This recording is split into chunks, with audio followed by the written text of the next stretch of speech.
Bienvenue à tous dans ce nouvel épisode. Aujourd'hui, j'ai le plaisir d'accueillir Wissam Elhaj pour explorer les impacts des traumatismes. Au fil de notre échange, nous allons plonger dans les conséquences physiologiques et psychologiques du traumatisme. Nous allons voir comment un tel événement vient réécrire la manière dont la personne aborde le monde et les meilleurs moyens thérapeutiques pour aider la personne à s'en sortir. Si tu es curieux de comprendre ce qu'est vraiment le traumatisme et les techniques thérapeutiques permettant de les intégrer, alors cet épisode est fait pour toi. Attends-toi à apprendre ce qu'est un traumatisme. Que se passe-t-il dans le cerveau lorsqu'une personne subit un traumatisme psychique? Comment le traumatisme change notre vision du monde? Qu'est-ce que le trouble dissociatif de l'identité? Quelles sont les différentes thérapies disponibles et à quoi ressemble le futur des thérapies? Quelle place occupe la médication dans le traitement d'un traumatisme? Quelle est la différence entre un traumatisme simple et complexe? Est-ce que les traumatismes peuvent se transmettre au travers des générations? Et bien plus encore.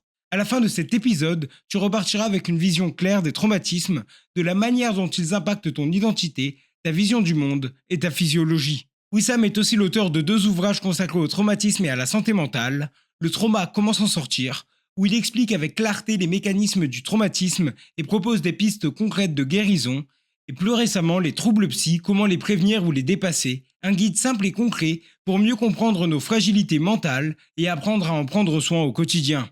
Je vous conseille fortement d'aller jeter un coup d'œil à ces 2 ouvrages, les liens sont dans la description. Malheureusement pour cet épisode, il n'y aura pas de vidéo en raison d'un problème survenu lors du transfert des fichiers pendant l'enregistrement. Je suis désolé pour cet inconvénient et j'espère que tu prendras autant de plaisir à nous écouter que nous en avons pris à le faire. Et sans plus attendre, voici Wissam Elhaj.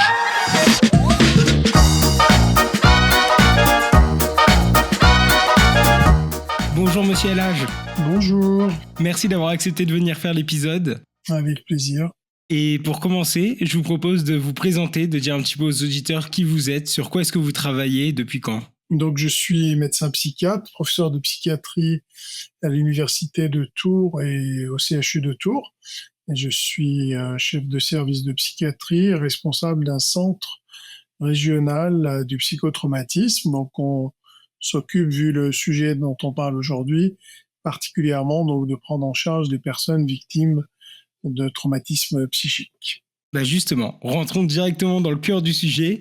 Le traumatisme, j'ai l'impression que c'est souvent très mal représenté sur les réseaux en ce moment, peut-être souvent un peu minimisé dans le sens que tout le monde a tendance à attribuer très vite à quelque chose l'idée que c'est un traumatisme. Donc, est-ce que vous pouvez nous expliquer ce qu'est un traumatisme psychique? Je sais que c'est compliqué à définir.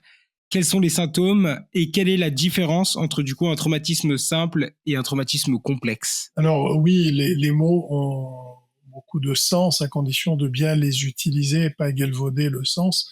Traumatisme, c'est quelque chose un événement au cours duquel la personne a été menacée dans sa vie, dans son intégrité, ou a été confrontée à une perte de contrôle totale, avec une menace de mort pour elle ou pour l'autre, une menace de l'intégrité physique. Donc on pense souvent à des accidents graves, à des agressions graves, à des événements ou des maladies graves, la personne est décédée rapidement, ou des agressions physiques ou sexuelles, ou qui sont extrêmement finalement choquantes pour la personne et qui vont très vite développer une forme de peur qui ne s'arrête pas, une peur un peu comme une tache d'huile, et cette peur, elle continue à diffuser dans la vie du sujet, telle que cette peur va développer comme des, des phobies, des évitements, des peurs de faire telle chose, ou de l'angoisse qui ne s'arrête pas, une peur qui ne s'éteint jamais.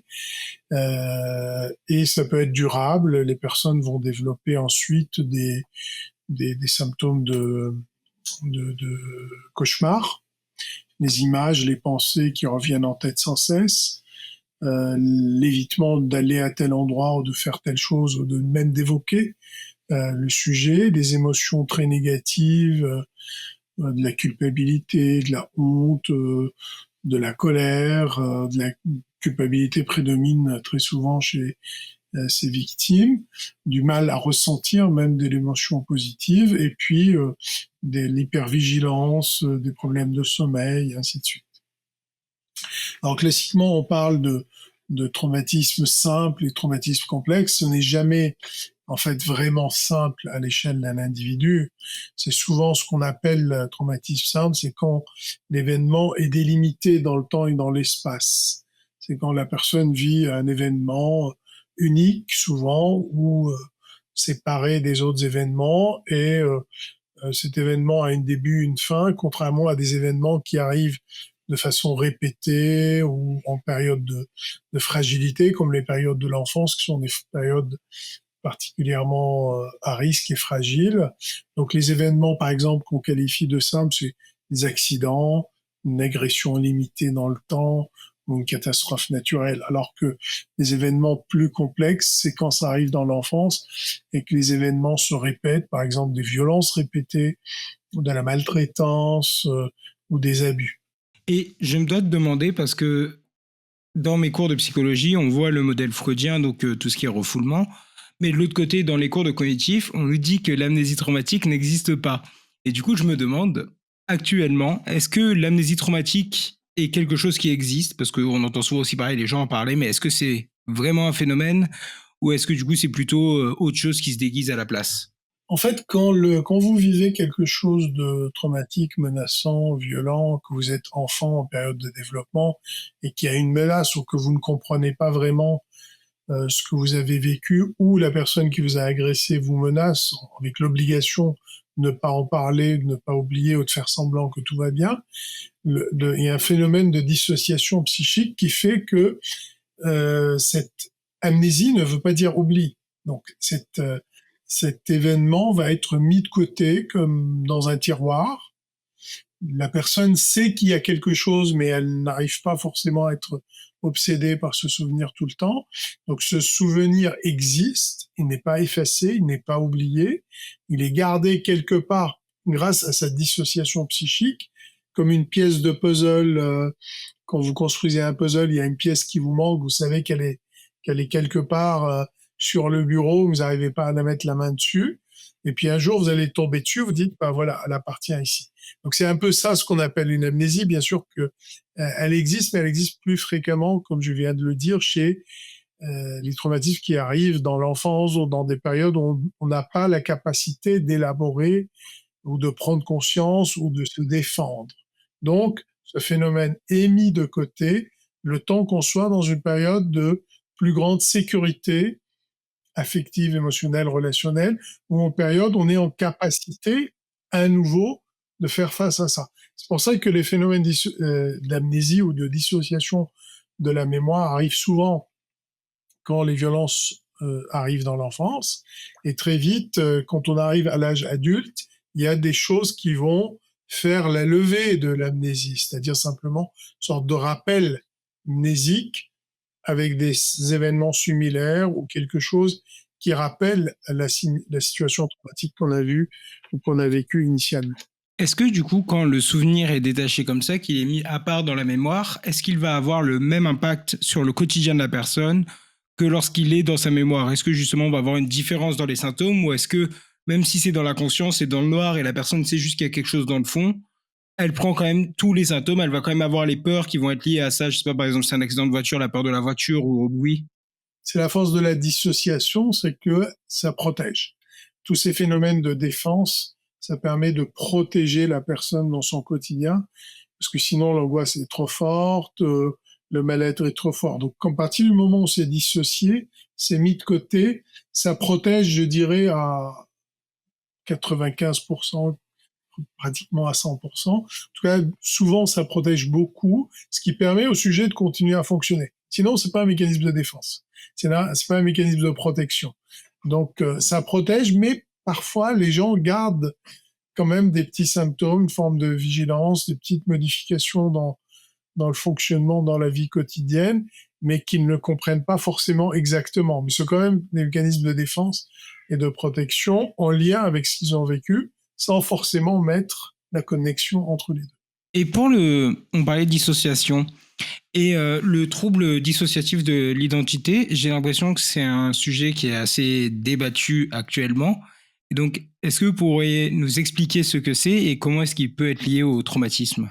Alors, les troubles dissociatifs, en général, comme on vient de l'évoquer, quand vous vivez un traumatisme très violent, très sévère, ou quand les traumatismes sont répétés, imaginez que votre identité complète, c'est comme un puzzle qui est terminé, mais que les traumatismes viennent donner des coups de poing dans ce puzzle. Il se passe quoi progressivement? Il y a des dislocations de cette identité.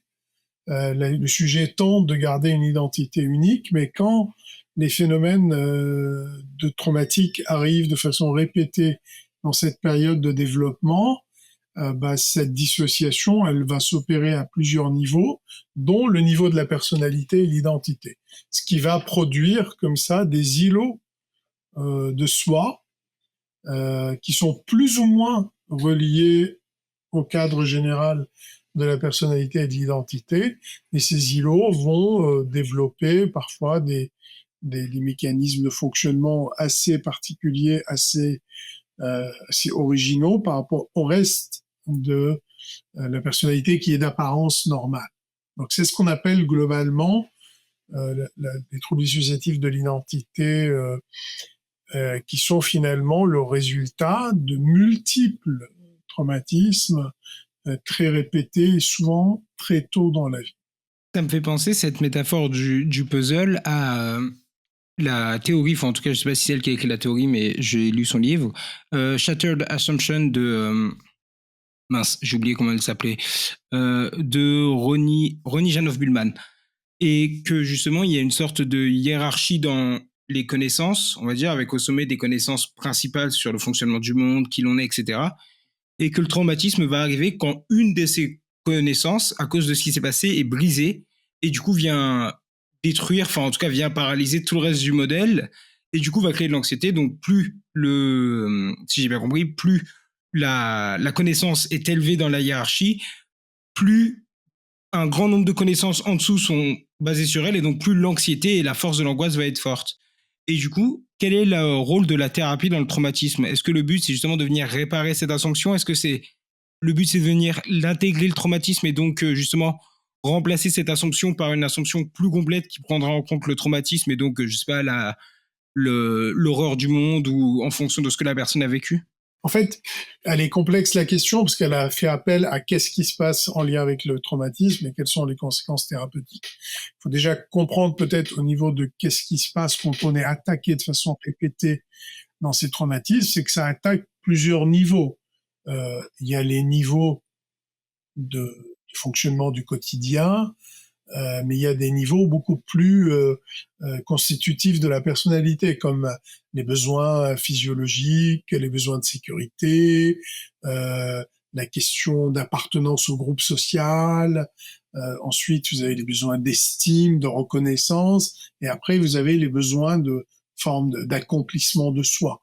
Donc, en fait, effectivement, selon le moment de survenue des traumatismes et de l'ampleur de ces traumatismes, ça va attaquer plus ou moins cette notion de sécurité dans le monde, ça va attaquer la confiance en soi, ça peut même attaquer la relation qu'on a avec son propre corps, son image de son propre corps, la confiance qu'on a en soi, dans son propre corps. Donc c'est plutôt, je dirais que plus on évolue en tant qu'être humain, c'est-à-dire de cet état brut à la naissance, accès petit à petit, on répond à nos besoins émotionnels, en la sécurité, petit à petit aussi à un rythmique social, à la culture, à l'apprentissage, tout ça, on construit une personne. Mais quand vous construisez de façon aléatoire ou quand on vient attaquer progressivement cette pyramide de connaissances ou d'évolution de l'individu, forcément, ce qui va être au début altéré, c'est le fonctionnement. J'ai des dépressions, j'ai des troubles de l'attention, de la concentration, du sommeil. Mais si ça se répète, je vais perdre confiance en soi.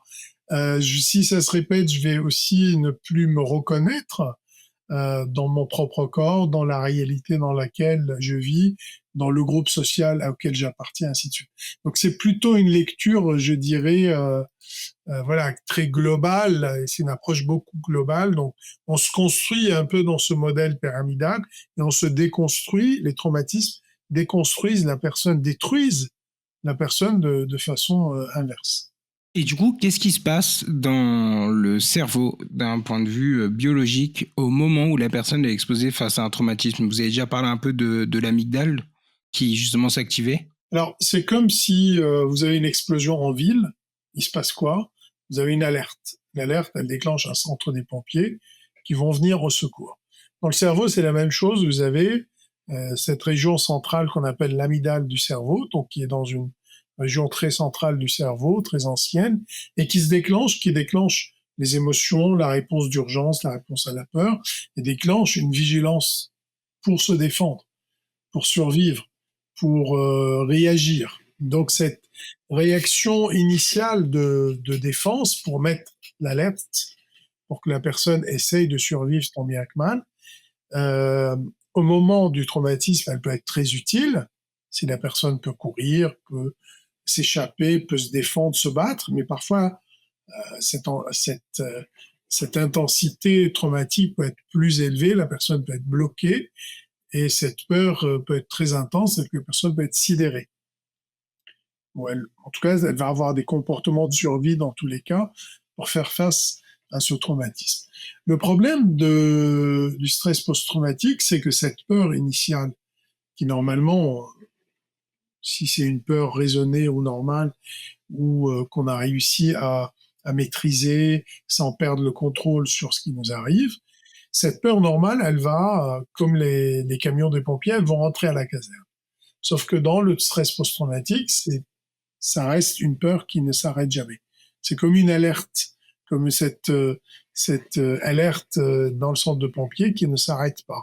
Et rien n'arrive à rassurer le sujet, et c'est ce qui va produire dans la durée cette alerte permanente, cette hypervigilance, cette peur permanente qui va modifier le fonctionnement de la vie de la personne. Et donc, comment est-ce que justement cette alerte permanente, je suppose que du coup le niveau de stress est élevé en proportion, etc. Comment est-ce que du coup ça va venir impacter des circuits comme par exemple les circuits de la récompense ou les niveaux de sérotonine et peut-être du coup causer derrière des dépressions, des choses comme ça Bah, la peur permanente, c'est un modèle de stress permanent. Si vous prenez n'importe quel individu, ou n'importe quel animal, ou même n'importe quel végétal, si vous le mettez en état de stress continu, il se produit des phénomènes de dégradation, de dégénérescence ou de modification du comportement. Pour le cerveau, quand vous le faites baigner dans un stress comme ça permanent, ça produit une perte de la plasticité, une perte de l'élasticité cérébrale, et du stress toxique, c'est-à-dire qui va aller détruire de la plasticité, de la neurogénèse, et donc du coup produire des effets toxiques dans des régions clés du fonctionnement, comme l'amygdale, comme l'hippocampe qui est le centre de la mémoire, mais aussi dans des centres frontaux, c'est-à-dire qui sont responsables souvent du contrôle des émotions, de la régulation des émotions, qui sont impliquées dans la dépression, dans l'anxiété, pour apaiser l'anxiété et la dépression, et qui vont être aussi attaqués, donc produire des modifications même morphologiques, mais fonctionnelles aussi. Ces régions deviennent moins efficaces sous l'effet du stress continu. De même, les régions du plaisir, quand vous avez peur, vous ne pouvez pas avoir du plaisir.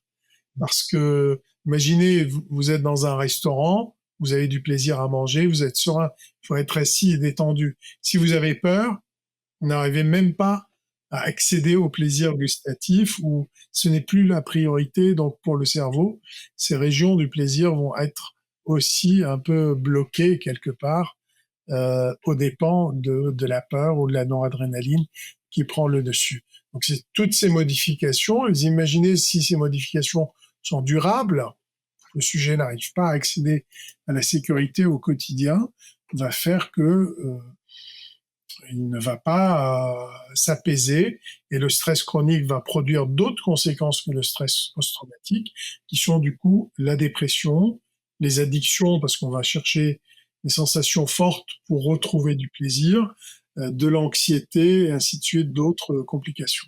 Et est-ce qu'il y a une raison derrière ce mécanisme, je ne sais pas, d'un point de vue évolutif, ou est-ce que justement c'est juste une conséquence d'un haut niveau de stress qui va causer ça, ou est-ce que justement ce mécanisme aurait un rôle précis dans soit la digestion naturelle entre guillemets du traumatisme, ou est-ce qu'il sert justement à protéger le sujet? Comment est-ce que ça se passe? Bah, c'est un apprentissage d'un danger de mort, souvent parce que le traumatisme, c'est des événements quand même essentiels. Donc le sujet va pensait qu'il était en danger vital, et donc le cerveau, il retient cette information, il a l'alerte, c'était un danger qu'il n'a pas su après redonner un sens à son danger, être soutenu, trouver une solution pour réapaiser le système. Donc c'est évolutif dans le sens où, par exemple, si vous êtes agressé par une autre personne, bah, vous continuez à avoir d'autres personnes. Donc le cerveau, il vous dit, mais tous ces gens-là, donc il y a une modification de l'échelle des valeurs et du sens qui fait que on n'arrive pas à s'apaiser. Donc normalement, ce sont des systèmes adaptatifs pour se protéger, mais qui finalement le système il est trop performant et le cerveau nous raconte des choses qu'on a du mal après à renormaliser. Je me demandais, on entend souvent parler de, en tout cas sur les réseaux sociaux, je suis pas sûr à quel point est-ce que ça a pu être montré dans la recherche, mais de traumatisme transgénérationnel. Est-ce que c'est quelque chose qui existe? Est-ce que c'est un phénomène qui existe dans une base épigénétique ou génétique où il y aurait une transmission génétique de cela? Est-ce que c'est juste un effet de, bon, bah, une personne qui est traumatisée, qui n'a pas réglé ça, derrière va agir d'une certaine manière avec ses enfants et c'est comme ça que ça va se transmettre de manière moins directe, on va dire? Comment est-ce que ça se passe? C'est pas une illusion, c'est un sujet complexe, mais c'est-à-dire que la transmission classique, c'est une transmission génétique. Mais sous l'effet de ce qu'on vit, on sait que certains gènes vont être influencés par ce qu'on vit, notamment des événements majeurs. Et donc, ils vont avoir des phénomènes qu'on appelle épigénétiques, donc qui se rajoutent à la génétique, des phénomènes d'acétylation de certains gènes ou de méthylation de certains gènes, qui vont faire que ces gènes vont s'exprimer différemment. Et quand ils sont transmis, les gènes vont être transmis avec ces différences, donc des modifications d'expression de certaines protéines. Et donc, on sait que dans les événements traumatiques majeurs, comme les événements, par exemple, pour ceux qui ont été exposés à la Seconde Guerre mondiale, les camps de concentration, les événements du 11 septembre à New York, ou les gens qui vivent des choses dans les guerres diverses et variées qu'on observe dans le monde actuellement, bah, c'est des différences, c'est des événements traumatiques tellement violents et durables que ça va provoquer des modifications épigénétiques et qui risquent d'être transmis d'une génération à une autre de façon épigénétique. Et dans ces modifications, est-ce qu'il y en a certaines qu'on a réussi à identifier? Est-ce que justement on va, par exemple, je peux imaginer que quelqu'un qui va avoir vécu la guerre va avoir des niveaux de stress plus hauts, tout le traumatisme, mais du coup, est-ce qu'à ses enfants, il va transmettre une résistance au stress, une sorte de résilience prédéterminée, ou à l'inverse, est-ce qu'il va leur transmettre un système d'alarme beaucoup plus vif parce que le monde est dangereux? Alors, il y a quelques petits gènes qui sont suspectés, comme le FKP5 ou d'autres. Donc, c'est des gènes qui sont impliqués dans la gestion et la régulation du stress. Ce qui a été montré, c'est qu'il y a une forme plutôt de vulnérabilité qui est transmise, et non pas de résilience. Une vulnérabilité à l'anxiété, aux troubles affectifs au sens plus large. Et une expérience qui a été faite, par exemple, après le 11 septembre, on a pris les femmes qui étaient enceintes à Manhattan au moment du 11 septembre et on les a reconvoquées un an après en présence de leurs enfants et on a vu que les enfants dans cette grande fête, ceux qui avaient le plus de difficultés dans l'attachement, qui exprimaient le plus de plaintes, de pleurs, de choses comme ça, c'était ceux qui étaient le plus proches du centre d'explosion du 11 septembre. Plus les gens étaient lointains, moins il y avait des troubles de comportement chez les enfants. Donc, est-ce que, vous voyez, on pourrait dire c'est en partie épigénétique, mais en partie aussi, peut-être que les mamans étaient plus affectées, ainsi de suite. En tout cas, il y a quelque chose de l'ordre de l'épigénétique qui existe. Après, ce n'est pas une science directe. L'impact direct, il est quand même chez les personnes qui sont concernées pour que ça se transmette d'une génération à une autre, ou déjà que ça corresponde à des périodes de reproduction et que l'événement soit vraiment majeur, à mon sens. Parce que là, dans votre exemple, c'était des femmes qui étaient enceintes au moment des faits. Est-ce que le mécanisme de transmission peut se passer si la femme n'est pas enceinte? Par exemple, il se passe quelque chose, elle a un traumatisme, et 2 ans plus tard, elle tombe enceinte. Est-ce qu'à ce moment-là, la chose peut se passer? Alors, on n'a pas assez de données de la recherche là-dessus encore, mais on peut penser si elle a vécu, par exemple, une guerre pendant 2, 3 ans ou toute la torture, des choses qui peuvent avoir des modifications fortes dans son corps. Rien n'empêche de dire que ça peut être transmis, mais faut-il encore le démontrer? Vous avez évoqué quelques comorbidités qui justement allaient avec le stress post-traumatique, comme le trouble de la dissociation, le trouble de la dissociation d'identité, la dissociation normale, la dépression. Est-ce qu'il y a d'autres troubles qui vont être corrélés justement au fait d'avoir vécu une expérience traumatisante? Il faut pas négliger les addictions. En fait, les personnes qui tombent dans des addictions importantes sont souvent des personnes qui finalement, il faut comprendre que les traumatismes peuvent provoquer donc des modifications dans la régulation des émotions, dans le rapport à l'anxiété, dans le rapport à l'autre, dans le rapport au monde. Et donc souvent, soit c'est des personnes qui sont, ils ont du mal à ressentir les émotions, ressentir du plaisir aussi, ou qui sont dans des comportements à risque. Puisque le monde m'a traumatisé, je vais moi essayer de me soulager avec ce que je trouve. Et donc, qu'est-ce que les gens vont trouver? Ils vont trouver de l'alcool, vont trouver des addictions, vont trouver, dans certains cas, heureusement, ils trouvent du soutien social, de la réassurance, de l'amour, donc des phénomènes qui vont dans le sens de la résilience, de la protection, mais parfois les gens n'arrivent pas à trouver ce besoin-là et donc vont aller trouver leur besoin, une adaptation à travers d'autres systèmes comme les addictions. Et donc ça, il y a une comorbidité très forte entre les addictions et les antécédents traumatiques. On peut aussi observer des antécédents traumatiques chez des personnes qui ont des troubles des conduites alimentaires, qui ont des troubles dans les relations sociales, dans, quand le traumatisme a été répété longtemps dans la période du développement. On peut aussi avoir des perturbations de la personnalité, avoir des personnalités post-traumatiques, certaines d'allure borderline, troubles du comportement dans les relations aussi aux autres. Donc il faut comprendre que le traumatisme est un facteur destructeur et qui va révéler des fragilités différentes selon notre background, selon notre vie, selon notre biologie. Et il va forcément favoriser des comportements d'adaptation du sujet pour essayer de s'apaiser, tant bien que mal, par des comportements parfois addictifs ou par des substances qui peuvent être problématiques. Est-ce que l'âge est un facteur qui va favoriser ou non justement l'arrivée d'un traumatisme? Par exemple, est-ce que pour un jeune enfant, un même événement va peut-être lui causer un traumatisme, peut-être chez l'adolescent et peut-être un peu moins de chance chez l'adulte, ou justement l'inverse, l'enfant est peut-être plus résilient en termes de plasticité cérébrale? Comment est-ce que l'âge vient influencer tout ça? Alors, il faut sortir de cette illusion que l'enfant grandit et oublie. Ça, c'est une fausse conviction sociétale. Plus les traumatismes sont précoces, plus ils impriment des marques profondes et durables dans le cerveau et perturbent le développement. Et on sait que pour bien se développer, il faut se développer dans un environnement sécure, émotionnellement stable, cognitivement stable, relationnellement stable. Donc plus ça arrive tôt, pire c'est. Le problème, c'est que la majorité des violences, par exemple sexuelles sur la vie, si on imagine que de voir quand les événements de violence physique, sexuelle, conjugale arrivent entre 0 et 100 ans, 2 tiers de ces événements arrivent avant l'âge de 20 ans. Donc c'est terrible.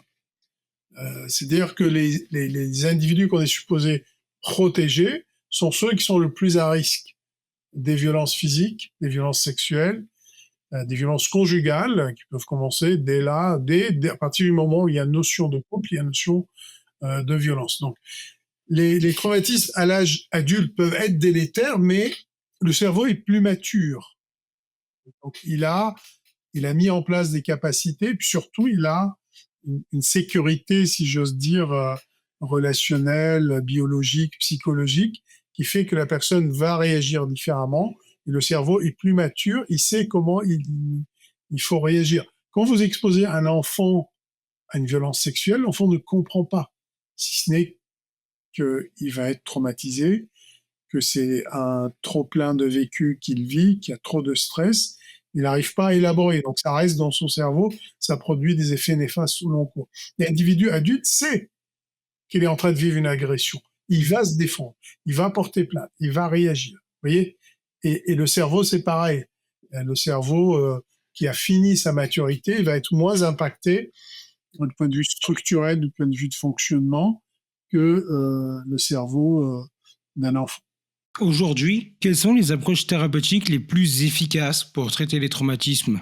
Alors, comme on a dit, il faut comprendre que un traumatisme, c'est une forme de peur vitale, essentielle, évolutive qui s'installe. Et pour traiter les conséquences, il faut traiter cette peur-là. On peut traiter les conséquences de cette peur, bien entendu, mais il faut aussi traiter cette peur-là. Donc, ce sont toutes les thérapies qui sont, on va dire, centrées, focusées sur l'exposition au traumatisme. C'est-à-dire que faut comprendre que quelqu'un a vécu un traumatisme, c'est comme si il a tourné un film d'horreur et derrière, il n'a pas envie de revoir ce film d'horreur. Mais on sait que si vous revoyez un film d'horreur volontairement et pas comme des pop-up publicitaires qui s'imposent à vous, comme dans le stress post-traumatique, si vous décidez volontairement d'aller revoir ce film tous les jours, au bout d'un moment, comme avec n'importe quel film, ça devient banal, ennuyeux, ce n'est plus émotionnellement perturbateur. Donc c'est ça le principe des thérapies qu'on appelle d'exposition, c'est-à-dire des thérapies qui permettent d'aider la personne, de l'accompagner à affronter cette peur résiduelle de l'événement qu'ils ont vécu. Mais pour y arriver, ça suffit pas de faire que cette exposition, sinon ça réactive juste la peur. On va l'accompagner dans un environnement sécurisant, une relation thérapeutique sécurisante, un milieu thérapeutique sécurisant, un thérapeute fiable. On va l'accompagner d'une régulation des émotions, c'est-à-dire d'aider la personne à mieux contrôler ses émotions, mieux les réguler, ne pas être en panique à l'idée de réévoquer ce souvenir traumatique. Et puis derrière, redonner un sens, restructurer les pensées, modifier les convictions erronées sur les mondes, les a priori qu'on a acquis avec l'expérience traumatique sur le monde, sur soi, sur la sécurité dans le monde. Donc, on va essayer de ce qu'on appelle de refaire de la restructuration cognitive. Donc, ces trois étapes qui me paraissent indispensables, c'est-à-dire exposition, régulation et restructuration de la pensée, qui sont un peu le trépied essentiel de toute thérapie. Et toute thérapie qui ne fait pas ça n'est pas une thérapie recommandée ou recommandable pour le stress, pour le trouble de stress post-traumatique. Après, différentes thérapies existent avec des technicités différentes. On peut évoquer les TCC, les thérapies d'exposition prolongée, on peut évoquer l'EMDR, on peut évoquer l'intégration par les mouvements oculaires, on peut évoquer d'autres thérapies. L'important, c'est que le thérapeute n'évite pas le trauma comme le patient évite. C'est très important, de la sécurité aussi du thérapeute, de ne pas être dans une peur, oh là là, je veux pas déstabiliser, je veux pas faire peur à mon malade, donc je ne vais pas faire de l'exposition. Ne pas faire de l'exposition, c'est ne pas te soigner, c'est ne pas traiter. Si le thérapeute évite l'exposition, il faut se poser la question ou ne pas traiter les gens qui souffrent de troubles de stress post-traumatique. Je trouve ça important de rajouter un petit point sur ça, sur l'idée que c'est l'exposition, mais pas une exposition passive qui va permettre de soigner, qui va permettre de passer outre ce qui s'est passé. Ça va vraiment être l'exposition volontaire. Et comment, je suppose que si les gens vont en thérapie, en fait, c'est compliqué. Les gens vont avoir du mal à revivre un traumatisme, c'est très douloureux. Et donc, comment un thérapeute va réussir à encourager cette attitude d'exposition volontaire, surtout après la première séance, une fois que la personne l'a vécu et donc n'a peut-être encore moins envie d'y retourner. C'est une balance bénéfice-risque, vous savez, c'est comme si vous allez vous faire opérer de quelque chose, c'est pas une partie de plaisir. Vous n'allez pas vous faire enlever l'appendice si elle n'est pas douloureuse. Et traiter un traumatisme, s'il n'y a pas de douleur, s'il n'y a pas de conséquences, s'il n'y a pas de complications liées à ces traumatismes vécus, vous n'allez pas vous faire soigner auprès d'un thérapeute, psychiatre ou psychologue.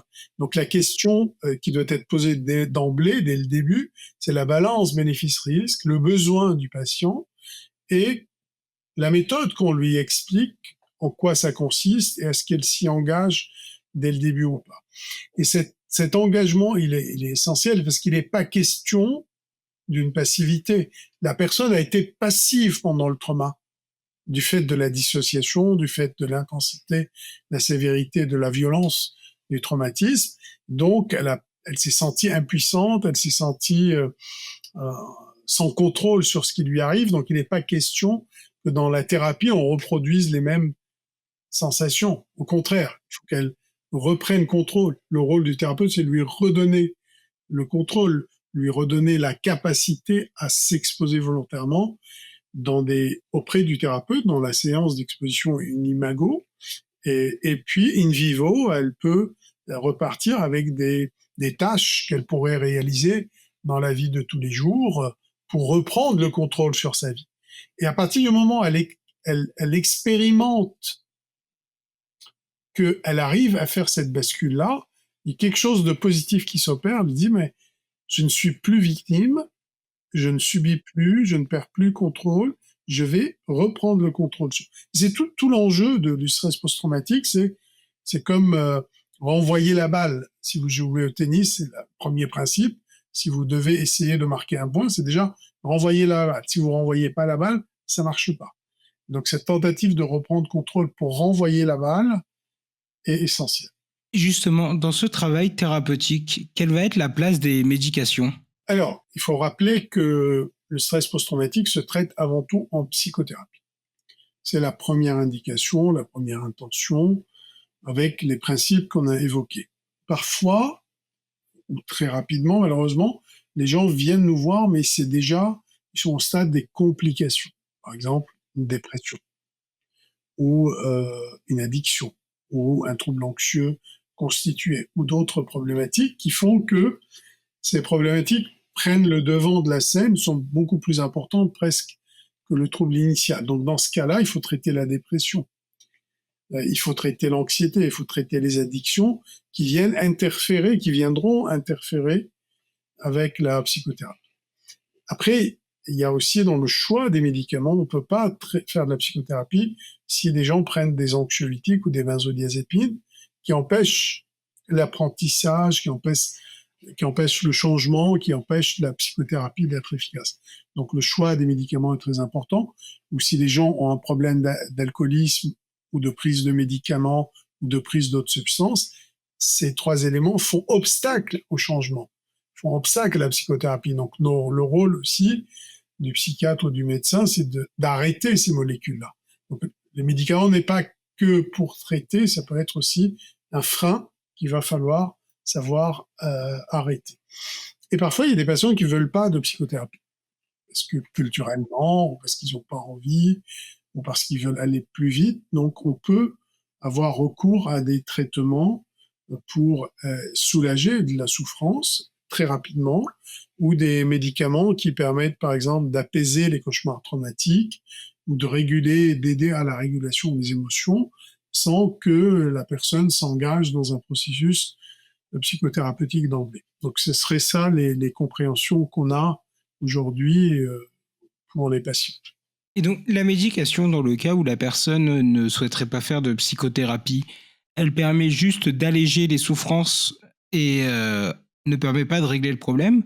Ou est-ce que justement elle permet d'alléger suffisamment la souffrance pour qu'après la personne, naturellement, le travail se fasse involontairement, enfin que le souvenir se traite par lui-même? Ça dépend des personnes et ça dépend en tout cas, le but essentiel, le premier but de toute thérapie, c'est de soulager de la souffrance. Si c'est ça l'objectif, et encore une fois, si c'est la demande de la personne, il faut respecter la demande de la personne. Même si nous, on peut dire, bah oui, mais c'est dommage. Non, on ne décide pas à la place d'eux. D'accord? C'est essentiel. Oui, il y a encore l'aspect volontaire qui est important. Dans la thérapie du stress post-traumatique, c'est essentiel pour ne pas être à nouveau le thérapeute qui devient le bourreau en imposant une thérapie. Non, on n'impose pas une thérapie. Après, qu'est-ce qui peut se passer? Il peut se passer que finalement, si vous arrivez à traiter les cauchemars traumatiques avec une simple médication, ben, la personne va déjà mieux redormir. Elle va déjà peut-être reprendre une vie sociale, elle va peut-être retravailler. Il peut y avoir des changements plus radicaux qui vont peut-être permettre à la personne de dire bah, je vais faire telle chose ou je vais faire telle autre chose pour reprendre le contrôle de ma vie, voire je vais peut-être entamer une psychothérapie. Donc c'est une étape qui peut être parfois suffisante pour certains, parfois déclencheur d'autres changements. En tout cas, il faut toujours recueillir le consentement. Que pensez-vous du coup de l'émergence des nouvelles thérapies avec les thérapies assistées par psychédéliques justement pour aller faire cette exposition au traumatisme avec un thérapeute et à l'aide de la substance et du coup de ce qu'elle permet d'accéder? Je pense que pour comprendre ça, il faut comprendre qu'il y a une gradation en marche d'escalier selon la sévérité des troubles et la résistance des troubles aux thérapies. Donc, la première marche sont les psychothérapies, voire d'essayer plusieurs types de psychothérapie. Si ça résiste, ben, on peut combiner à ce moment-là des médications, comme on vient de l'évoquer, avec plus ou moins des psychothérapies ou juste les médications. Je dirais la troisième marche, on pourrait tenter d'autres approches qui peuvent être aussi de la neurostimulation, comme des techniques de stimulation magnétique transcrânienne ou d'autres approches qui peuvent tenter d'aider la personne soit à faciliter la psychothérapie, soit à soulager de la souffrance qu'il évoque. Et il y a d'autres stratégies qui ont moins de preuves d'efficacité, mais qui tentent d'être développées actuellement dans le monde, qui est l'usage ou la place ou l'indication de certains psychédéliques médicaments. J'insiste, c'est pas des psychédéliques qu'on prend de façon anarchique, sans prescription, sans accompagnement, sans d'ailleurs savoir ce qu'il y a dans le produit. Donc, je parle vraiment de l'approche médicament, telle que ça a été fait, par exemple, avec l'ecstasy, MDMA en Australie, dans quelques études qui ont montré peut-être un certain intérêt euh, qui a été expérimenté dans des modèles biologiques, même chez l'animal, où on sait que certaines psychédéliques permettent l'extinction plus rapide de la peur. C'est-à-dire cette peur dont on a parlé au début, une peur qui n'arrive pas à s'éteindre, qui n'arrive pas à s'arrêter. Mais en fait, certaines molécules comme l'ecstasy ou un peu la kétamine ou d'autres substances permettent l'extinction progressive de cette peur-là, permettent peut-être des réactions de plus d'empathie envers soi-même, permettent de faciliter l'interaction sociale, donc lutter contre les personnes qui s'isolent finalement suite au traumatisme. Donc voilà, de dire les psychédéliques, c'est un peu un fourre-tout, c'est comme dire les médicaments. Donc il y a certains psychédéliques qui ont certaines propriétés qui nous intéressent et qui pourraient être intéressantes à accompagner avec une psychothérapie ou un accompagnement psychothérapeutique ou une exposition pour soit faciliter l'exposition, soit faciliter cette extinction de la peur pour que les personnes s'en remettent plus facilement. Il m'avait semblé comprendre, si on revient au modèle du coup dont on avait parlé plus tôt de justement de cette hiérarchie avec le traumatisme qui vient casser des assumptions primaires. Est-ce que les psychédéliques justement qui vont venir ajouter de l'entropie dans le système cérébral le temps que la personne est en train de prendre la substance avec le thérapeute à côté, etc. Est-ce que justement cette entropie cérébrale permet d'augmenter la plasticité cérébrale, mais permet aussi je ne sais pas comment le formuler, d'ouvrir un peu, de mettre comme si on pouvait éditer sur les connaissances de base et que du coup le thérapeute peut se servir de ça pour venir essayer de modifier avec le patient de manière viscérale les changements dans sa vision du monde les plus fondamentales et donc peut-être reconstruire celles qui ont été brisées, enfin aider à réintégrer le tout. Alors ce qu'on peut dire, c'est que les expériences traumatiques provoquent des changements dans la vision du monde, avec une vision plus négative, déformée, le monde devient extrêmement dangereux et avec une certaine rigidité dans ses convictions.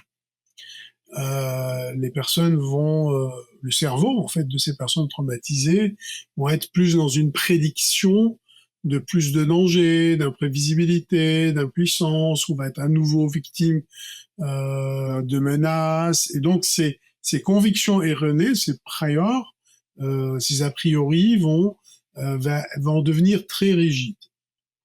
Et la personne avec ces a priori en plus va être pas très empathique envers elle-même. C'est-à-dire que quand les personnes qu'on voyait victimes d'une agression, ils vont dire c'est de ma faute. Ils culpabilisent. Alors que bien entendu, si leur sœur ou leur copine leur raconte la même histoire, ils vont pas leur dire que c'est de leur faute. Parce que ils ont plus d'empathie finalement envers une autre personne qu'envers elle-même. Et donc, certains psychédéliques, comme par exemple l'ecstasy prise dans ce contexte-là, ou la psilocybine ou d'autres, vont permettre peut-être d'apporter plus d'empathie et moins de rigidité dans les convictions, même cognitivement. Il y a moins de rigidité et faciliter un processus de plasticité qui était bloqué, qui va finalement faciliter l'extinction de la peur. Donc il n'y a plus le stress qui continue, la peur s'éteint, et donc favoriser, même, ça a été démontré que certaines régions qui ne se parlaient plus ou qui se parlaient pas assez, se communiquent plus. Il y a une certaine des voies qu'on appelle les fibres blanches entre certaines aires cérébrales, elles communiquent plus suite à une prise unique d'un psychédélique. Donc c'est ça le mécanisme d'action, si on peut dire, il est tout autant au point de vue cognitif par apporter un assouplissement dans les rigidités accompagné avec un thérapeute. Sur le plan émotionnel, parce qu'on a plus d'empathie envers soi-même et une réaction plus prosociale et empathique même envers soi-même, et une réaction neurobiologique pure d'extinction de la peur et de facilitation des voies de communication inter-aires cérébrales. Plutôt, juste avant du coup cette question, vous avez mentionné la neurostimulation. Et est-ce que vous pourriez expliquer justement en quoi ça consiste et comment est-ce que ça pourrait être utilisé? Je ne sais pas si c'est déjà utilisé en clinique pour peut-être du coup faciliter le traitement d'un traumatisme. Oui, de façon un peu schématique, vous voyez, on a dit qu'il y a le cerveau émotionnel qui est le cerveau ancien, qui est au fond et au-dessus, il y a ce cerveau frontal qui est plus récent dans l'évolution, qui est plus intelligent et qui est responsable de la régulation des émotions. Donc, on sait aussi que dans le stress post-traumatique, cette région profonde, comme là où il y a l'amygdale, elle est trop active, elle n'arrive pas à s'arrêter, et cette région frontale, elle n'arrive pas à réguler la région en dessous, parce qu'elle n'est pas assez active, elle. Donc l'idée, c'est de venir avec une stimulation magnétique transcrânienne, donc on fait passer un courant électrique dans une bobine qui produit un champ magnétique, et qu'on applique ce champ magnétique directement sur des régions impliquées dans la régulation des émotions, impliquées dans les affects dépressifs, dans les affects anxieux. Et en faisant ça, on renforce quelque part ces régions frontales qu'on active. En les renforçant, on pense que ça va venir et leur permettre de mieux jouer leur rôle, d'éteindre le feu, de réguler le feu, les émotions négatives qui sont sous-corticales. Donc ce serait un peu ça la théorie, et on peut le faire même en même temps qu'en faisant l'exposition ou séparément. Et donc, est-ce qu'il y a des résultats ou est-ce que c'est encore à l'étape de recherche justement et donc les résultats sont à venir? Enfin, il y a peut-être des débuts de piste. Où est-ce que ça en est? Il y a beaucoup de recherches qui ont été faites. Nous, on a fait une étude là-dessus en associant l'exposition qui a donné des signes positifs sur une petite échantillon de sujets, de une quarantaine de sujets. Et là, il y a une étude nationale, par exemple, en France, qui est dans plusieurs centres, Paris, Tours, Nantes, d'autres endroits, et qui finalement essaye de reproduire à une plus grande échelle en double aveugle pour voir si cette technique apporte une plus-value pour la permettre peut-être de la généraliser en pratique clinique. J'ai vu aussi que vous avez travaillé avec d'autres molécules un peu moins classiques, en tout cas moins connues que les antidépresseurs, les réhausseurs de sérotonine, etc., ou les anxiolytiques. C'était le propanolol. Et donc, comment est-ce que vous vous en servez pour essayer justement de traiter ce traumatisme? Alors le propranolol, pour expliquer, c'est ce qu'on appelle un bêta-bloquant. Donc c'est une molécule normalement utilisée contre l'hypertension artérielle ou la tachycardie. Mais parmi la famille des bêta-bloqueurs, c'est la seule molécule qui traverse la barrière hémato-encéphalique, donc qui peut arriver au niveau du cerveau, et particulièrement dans cette région qui nous intéresse, qui est l'amygdale, et qui va venir modifier, ça je vous ai montré un peu le tonus noradrénergique, donc qui est associé à l'hypervigilance, l'hyperactivation non végétative, et qui va aussi finalement favoriser la reconsolidation de la mémoire. Qu'est-ce que ça veut dire? Ça veut dire que à partir du moment où vous parlez d'un sujet donné, vous racontez une histoire donnée, vous rendez cette histoire fragile, en tout cas modifiable, accessible à la modification, s'il y a des éléments qui viennent s'y rajouter. Par exemple, il vous arrive quelque chose en soirée, vous le racontez le lendemain à vos copains, vous dites c'est horrible, et en fait, vos copains vous informent qu'il y a eu d'autres éléments dont vous n'aviez pas connaissance, et ça vient modifier votre souvenir et le réenregistrer d'une autre façon. C'est ce qui s'appelle la reconsolidation mnésique. C'est ce qu'on fait en psychothérapie tout le temps.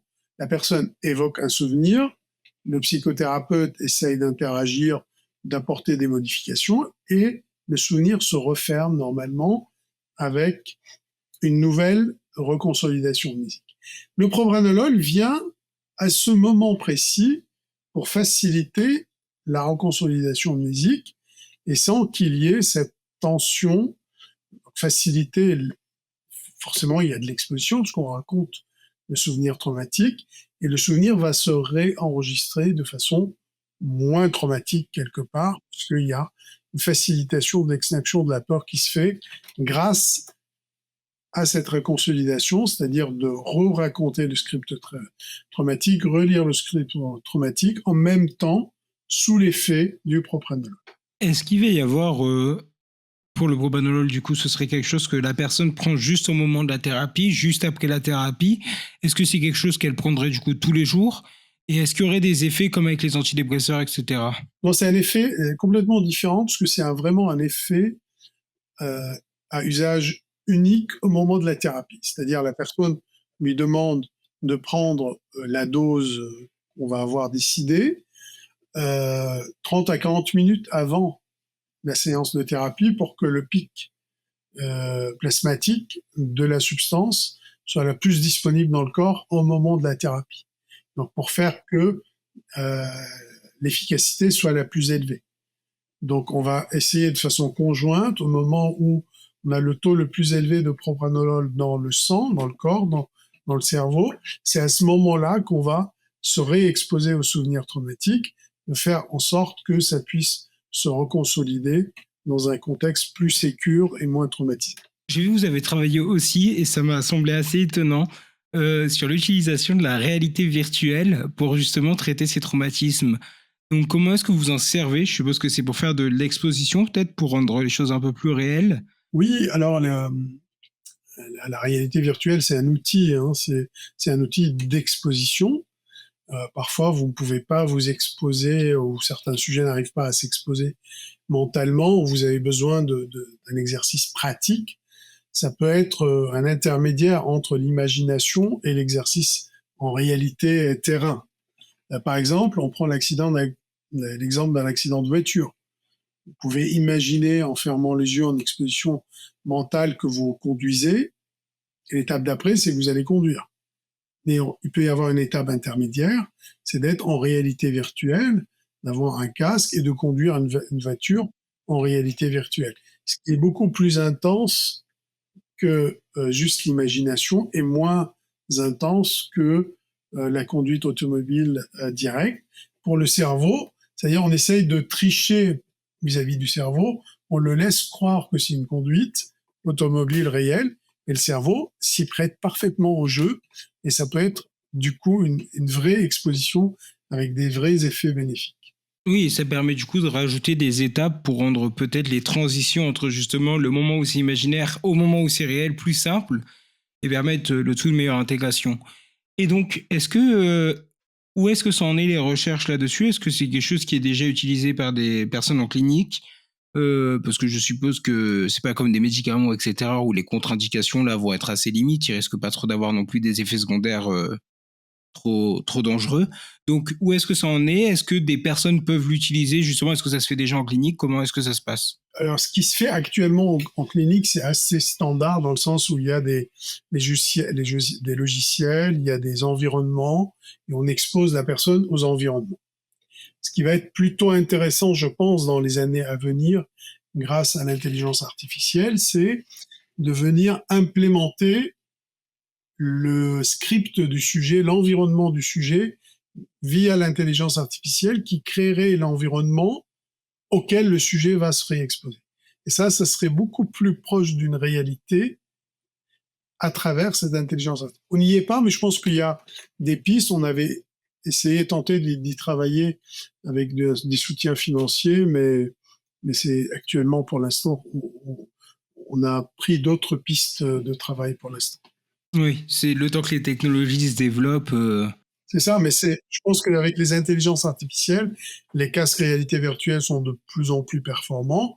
Le tout, c'est, je pense que dans les années à venir, il suffit juste de développer le produit, d'implémenter un texte du sujet qui décrit l'environnement dans lequel il a été exposé ou quelque chose d'assez proche, et on peut recréer quelque chose rapidement dans le casque de réalité virtuelle. Ouais, c'est ça. Ce serait une sorte de développement de modèles de réalité virtuelle automatique qui permettrait du coup aux Et thérapeutes de personnalisé. rapidement générer. Oui, voilà, c'est ça. De rapidement générer en fonction des situations et peut-être du coup d'adapter même en temps direct ce qui se passerait dessus, etc. Je trouve que ça ouvre la discussion puisque je sais pas trop si c'est quelque chose qui est regardé de manière générale d'un mauvais œil ou non, l'arrivée des nouvelles technologies de plus en plus dans des pratiques thérapeutiques. Et donc, à quoi pourraient ressembler, d'après vous, les traitements de demain? C'est compliqué parce que ça dépend si on se situe du point de vue de l'utilisateur, du point de vue du professionnel. Et j'ai eu ma première consultation récemment où la personne vient me dire, ben voilà, je me soigne avec ChatGPT. Euh, bon, ok, ça veut dire quoi? Ben, ça veut dire que elle prend, cache tout ce que l'intelligence artificielle lui dit sur son état, sur sa maladie. Elle est venue consulter en disant, bah, je dois avoir des traumatismes parce que, voilà, mes réactions font évoquer que je dois avoir des traumatismes. Donc, c'est des traumatismes suggérés, supposés, mais pas des traumatismes réels. Donc, attention, à la limite, je veux dire, de point de vue de l'utilisateur non alerte, ça peut être problématique parce que ça peut supposer des choses. L'intelligence artificielle, simplement, elle va euh, prendre ce qu'on lui dit pour vérité absolue, confronter ça à ce qu'elle en sait de ce qui existe dans les données numériques et donner une réponse. Et cette réponse, il faut toujours qu'un humain ait le sens critique pour modérer, redonner le contexte, ainsi de suite. Et c'est le rôle de professionnel, c'est-à-dire l'intelligence artificielle ou les évolutions technologiques vont permettre de développer des super assistants numériques qui vont peut-être nous aider dans des situations complexes ou nous aider à penser à des pistes d'hypothèses diagnostiques auxquelles on n'a pas pensé. Ça peut aider pour accélérer certaines tâches, par exemple des lectures d'imagerie, des analyses biologiques, des choses comme ça, mais ça ne va pas euh, remplacer totalement l'humain, parce qu'on a besoin de l'humain particulièrement dans le stress post-traumatique, parler d'empathie, de soutien social qui sont des facteurs protecteurs, ainsi de suite. Donc, on va se servir de l'intelligence artificielle ou des évolutions techniques pour certaines dimensions précises. Par exemple, la gestion d'une phobie, l'aide à l'exposition, l'aide à la régulation des émotions, pour certaines tâches précises. mais elle ne va pas venir finalement se substituer totalement à nos métiers du soin, du care, comme on le fait actuellement. Je pense que c'est important que vous apportiez cette distinction entre le côté professionnel et utilisateur, où le professionnel peut se servir de l'intelligence artificielle, que ce soit s'il est bloqué avec un patient, peut-être pour mettre le scénario, avoir un contexte et avoir des idées d'autres pistes qu'il aurait pu ne pas envisager, mais qui, n'étant pas investi dedans, peut être capable de les juger avec un certain niveau critique, etc. Là où l'utilisateur, sachant qu'en plus on voit par exemple avec ChatGPT et les dernières versions qu'il y a un énorme biais à si on envoie n'importe quel prompt, la première phrase c'est oh bravo Kaou, super intelligent comme remarque. Et tout de suite on valide ce qu'on va dire ou alors on va nous complimenter, etc. Et donc je peux imaginer que quand une personne qui a un petit peu une détresse, que pas forcément au niveau d'un traumatisme, va le dire, ChatGPT va le féliciter pour sa vulnérabilité, etc. Et va confirmer tout ce qu'il dit et du coup va entraîner une cercle vicieux où d'un coup la personne va croire ce qu'elle a et ainsi de suite. Et donc ça va l'emprisonner dans un cercle vicieux où elle va pas en sortir comme ça tant qu'elle continue à discuter avec l'IA justement.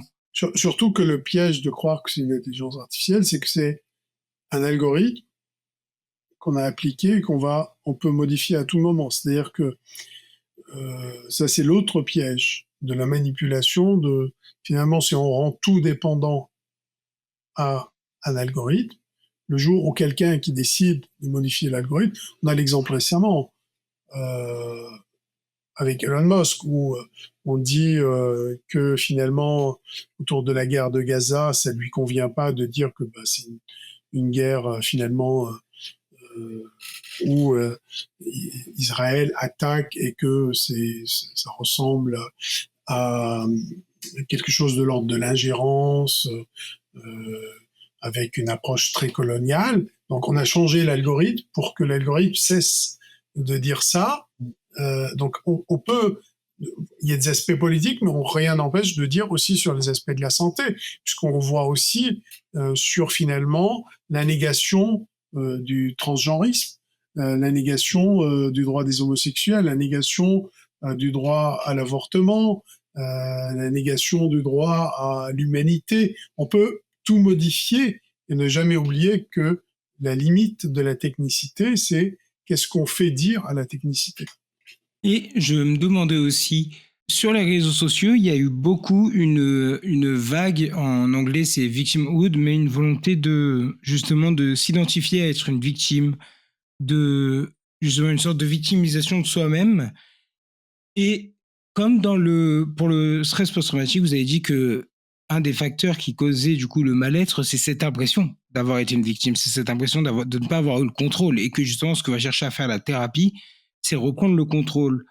Et donc, comment est-ce que vous voyez ce genre de trend sur les réseaux sociaux? Avec moi, par exemple, qui travaille dans un collège, je le vois de plus en plus dans la manière dont parlent les élèves.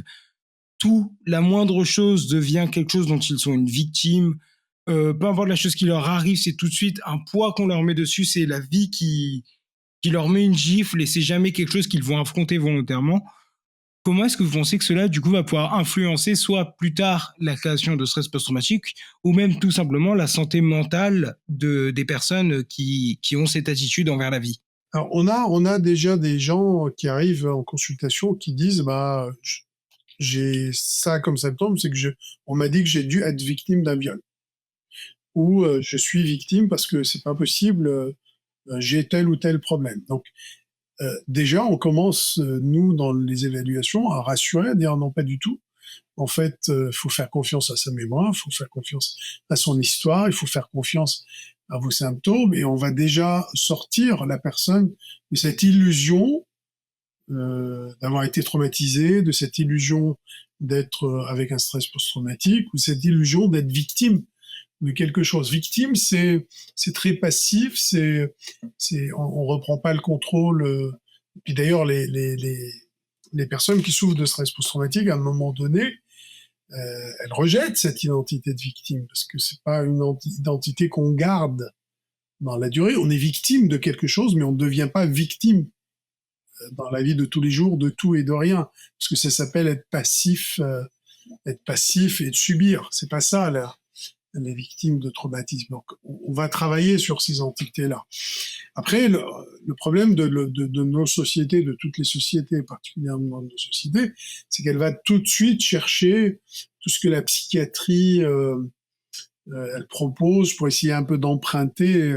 On nous pique nos langages, on nous pique nos paroles, on nous pique euh, euh, nos terminologies et on va les galvauder tout en stigmatisant la vraie maladie. Hein, si on prend le terme de schizophrène, le terme de maniaco-dépressif, et ainsi de suite, qu'on voit comment l'usage dans les médias ou par les politiques, en effet, qui est complètement galvaudé et malsain parfois.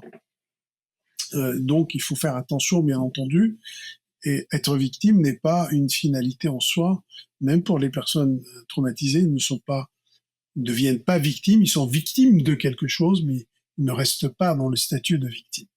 Est-ce que dans votre pratique, vous voyez justement des patients qui, après avoir vu sur les réseaux, vont venir vous dire « Ah bah tiens, j'ai eu un traumatisme, c'est sûr, alors que ça en est pas un, ça va être un souvenir douloureux, certes, un événement compliqué, mais pas un traumatisme. » Ou pareil, il va vous dire « Ah, je dois être schizophrène, ou je dois être bipolaire, ou justement tous les termes qu'on entend parler de tous les côtés. » Et est-ce qu'il y en a qui arrivent justement avec cette idée-là ferme, ou plus ou moins ferme que oui?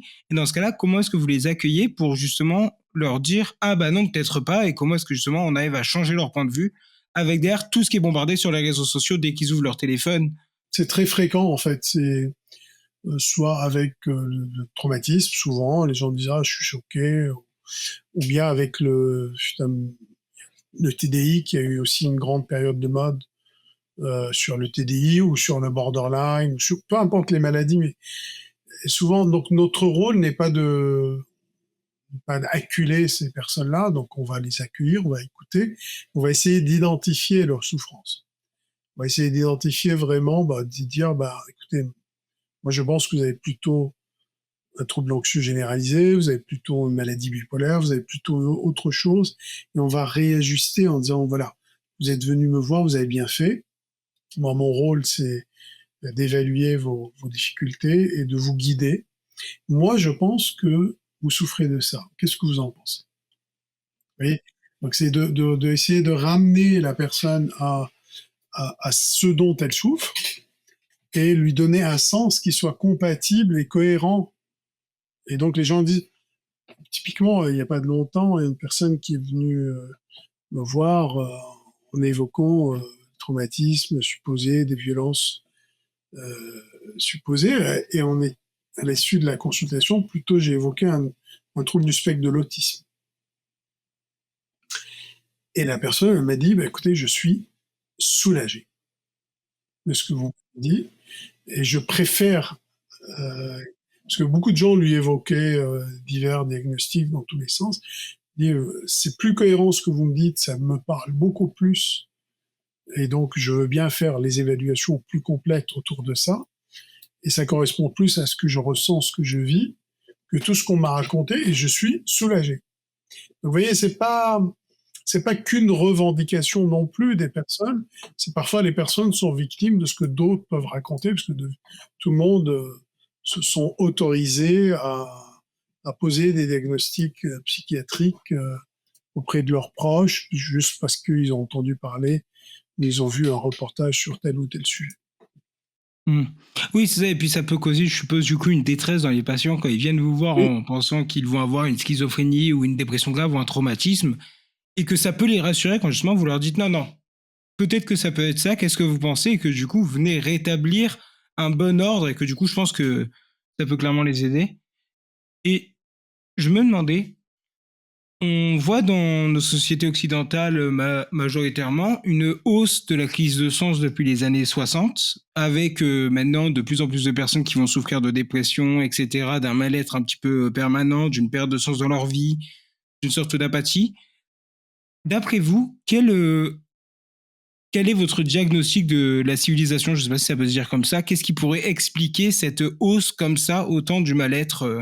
La question, elle est essentielle. Je pense que nos sociétés plus modernes, elles ont une augmentation des facteurs de risque des troubles mentaux.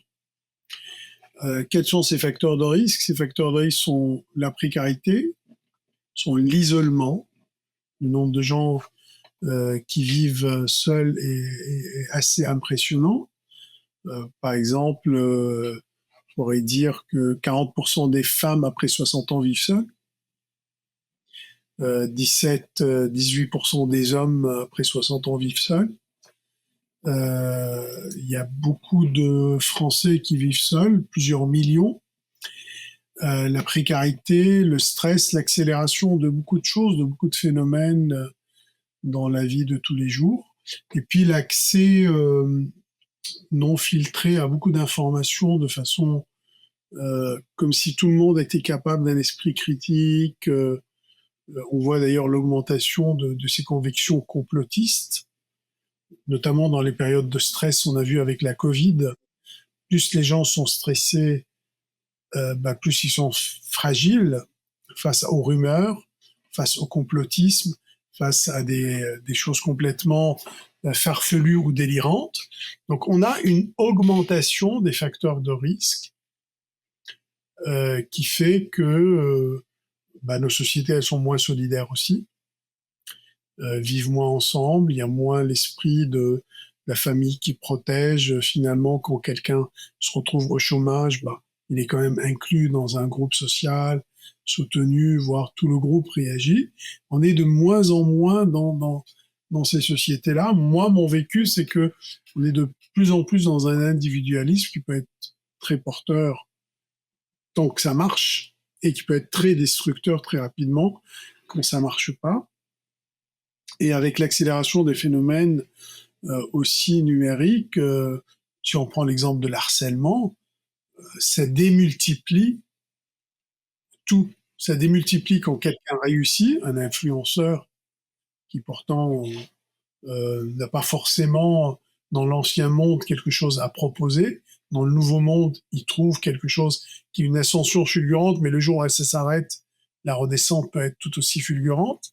Les harcèlements sur les réseaux, on a vu récemment l'exemple terrible aussi, l'harcèlement, le phénomène de voyeurisme, de cet harcèlement qui peut mener à des suicides, qui peut mener à des morts. Enfin voilà, c'est un sentiment d'une accélération, une augmentation des facteurs de risque et une dislocation des liens sociaux, contrairement à ce qu'on peut penser. Vous avez parlé plutôt que justement les personnes, pour qu'elles soient dépressives ou que lorsqu'elles ont un stress post-traumatique, pour essayer de soulager leur douleur, vont se tourner vers des comportements à risque ou des addictions. Et il y a un lien très fort entre addiction et spiritualité, puisqu'on a beaucoup de mal à faire sortir une personne de l'addiction une fois qu'on l'a remis dans son environnement, c'est-à-dire qu'on peut la sevrer en hôpital sans trop de soucis, mais une fois qu'on la remet dans son environnement, on a énormément de rechutes. Les alcooliques anonymes, qui par exemple sont assez efficaces pour réussir à faire arrêter l'alcoolisme chez les personnes, vont servir d'une forme de spiritualité, qu'elle soit religieuse ou non.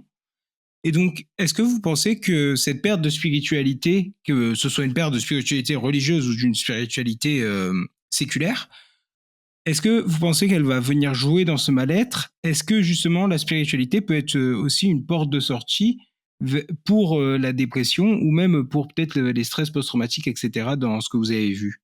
Moi, je pense que c'est une fausse bonne idée. Je pense, par exemple, vous avez pris l'exemple des alcooliques anonymes, ce qui aide, finalement, c'est le lien social qu'on a réinjecté à travers ces groupes-là.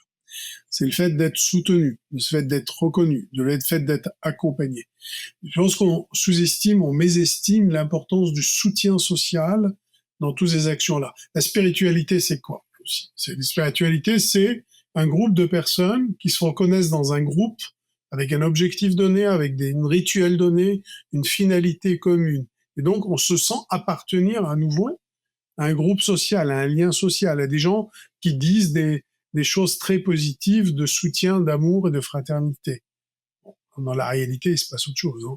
Mais en tout cas, ça donne cette poussée-là. Moi, je crois plus dans le lien social.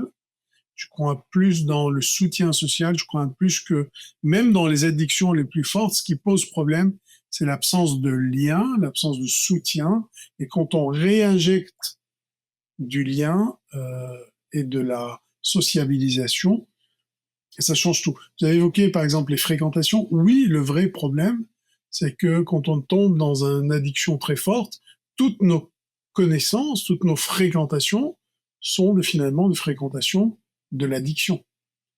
Et quand on change de fréquentation, c'est là où on réussit le mieux à sortir de l'addiction. La spiritualité, elle peut avoir son intérêt en termes d'échelle de valeur ou de se reconnecter à une échelle de valeur au-delà du lien social et de repuiser dans ses ressources internes, de dire ben, telle valeur est essentielle dans ma vie, comment je m'y reconnecte. C'est peut-être par ces biais-là qu'on peut reconnecter avec la question de la spiritualité, c'est plus la question de qu'est-ce qui, moi, me porte, qu'est-ce qui me motive, qu'est-ce qui est une sorte de quelque chose, d'une valeur, ressource interne, et qui va être finalement moteur et une motivation interne au changement. Justement, ce que j'aime bien dans l'idée du lien social ou dans cette idée de la spiritualité comme valeur vers laquelle essayer de tendre, c'est que la dépression, je sais que par exemple le neuroticisme, qui est les émotions négatives sur le Big Five, un des traits pour l'identifier, enfin un des marqueurs d'une des échelles, c'est la conscience de soi, et que plus elle est élevée, plus on va avoir tendance à être misérable. Et que justement ce lien social, le fait d'appartenir à un groupe, etc., ça permet justement de sortir de soi, ça permet d'aller vers l'autre, de prendre soin de l'autre, de penser un petit peu moins à soi, et du coup d'alléger les symptômes de la dépression, parce que du coup on va se sentir moins misérable, et en plus avec après tous les bénéfices qu'il y a à aller vers l'autre, à aider l'autre. Et donc je me demandais, quel serait... Vous devez voir beaucoup de patients qui ont des anxiétés sociales ou des dépressions, des choses comme ça, des stress post-traumatiques, et qui vont avoir du coup du mal à retourner vers l'autre, qui sont peut-être en isolement depuis un certain temps, etc. Comment est-ce que vous les accompagnez pour justement leur faire ce changement et arriver à recréer du lien avec des gens, à retourner vers l'autre, à découvrir de nouvelles personnes, etc. Ça, c'est une clé dans toutes les pathologies psychologiques, psychiques, mentales, parce que souvent la maladie éloigne, la maladie renferme, la maladie isole, et finalement, c'est pas le fait de l'interaction avec l'autre, elle nous aide à nous améliorer. Par exemple, si vous êtes isolé, vous n'avez plus le respect même de vous-même. Vous prenez plus soin de vous, vous négligez, vous prenez moins soin de votre hygiène, vous prenez moins soin de votre apparence. L'autre nous aide, au-delà de aider l'autre, en fait. Le fait d'être en interaction avec l'autre, normalement, nous aide à nous améliorer spontanément, donc avoir plus confiance en soi, ainsi de suite. Après, chaque cas est un peu particulier, on ne peut pas généraliser, en tout cas, on va utiliser tous les biais possibles, c'est-à-dire d'essayer peut-être dans un premier temps d'identifier dans l'entourage, y a-t-il encore un entourage sur qui on peut s'appuyer, qui est fiable, qui n'est pas fiable, et comment faire la part des choses entre un entourage toxique et un entourage fiable, et de séparer les bonnes graines des mauvaises graines, et de s'entourer de bonnes gens. Et comment, après, pour les gens plus isolés, de se réinvestir dans des vies sociales, à travers des activités associatives, à travers du bénévolat, à travers il y a plein d'offres possibles. Si la personne n'arrive pas à y aller toute seule, on peut aussi à ce moment-là faire appel à des infirmiers ou à des éducateurs ou à des accompagnateurs pour réinjecter un peu du lien social dans la mesure du possible. Mais il y a beaucoup d'offres associatives qui peuvent être très porteuses, ou des sorties en groupe. Hein. Vous savez, il y a des sorties de marche en groupe, de groupes. Chaque ville a des groupes comme ça qui permettent ce type d'animation et de réinjecter du lien social. Comment est-ce que vous pensez, ça sortira peut-être un petit peu de votre domaine, mais comment est-ce qu'on pourrait essayer de revenir par rapport à ce que vous disiez plus tôt, du fait que nos sociétés ont évolué vers de plus en plus d'isolement. Maintenant, il y a moins de communautés, il y a moins de sens de communauté, les choses vont plus vite, les gens peuvent partir plus loin pour le travail de leur famille, donc ils vont souvent avoir que leur famille, si encore elle est intacte et que la famille nucléaire est maintenue et qu'il n'y a pas eu de divorce, ou etc. Comment est-ce que justement on pourrait essayer de réorienter nos sociétés vers un sens de communauté au niveau local plus fort pour justement permettre aux personnes d'avoir un meilleur soutien autour d'elles quand les choses, malheureusement, parfois s'effondrent. C'est complexe, je pense qu'il faut faire appel à des sociologues pour ça, mais je pense que le premier modèle auquel on est confronté, c'est le modèle familial. Donc si le modèle, on fonctionne plus par modèle, je crois qu'on apprend plus par le fonctionnement par modèle que par, notamment dans la période de développement, que plus tard. Et donc je pense que tout ce qui peut favoriser les solidarités, les modèles sociaux, le soutien intrafamilial est quelque chose à promouvoir personnellement et qui vont être des modèles opérants plus tard dans la vie. C'est-à-dire qu'on peut considérer que s'il y a un modèle, si dans les difficultés, la famille a su réagir face à tel ou tel événement, ben c'est un modèle que je peux reproduire ou auquel on peut faire confiance. Si c'est pas le cas, si le sujet a été dans une famille peu aidante, très déstructurante, voire traumatisante, voire maltraitante, il va avoir beaucoup de mal à faire confiance à ces modèles-là.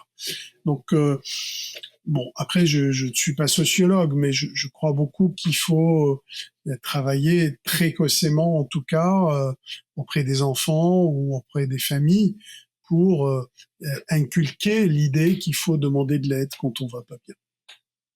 Qu'il faut aller chercher de l'aide sociale ou l'aide d'une personne quand on est en difficulté. Merci beaucoup, Wissam. Merci beaucoup d'avoir participé à l'épisode et de nous avoir partagé toutes vos connaissances sur le sujet. Avec plaisir, merci et bonne émission, bon courage pour la suite. Merci beaucoup. À bientôt.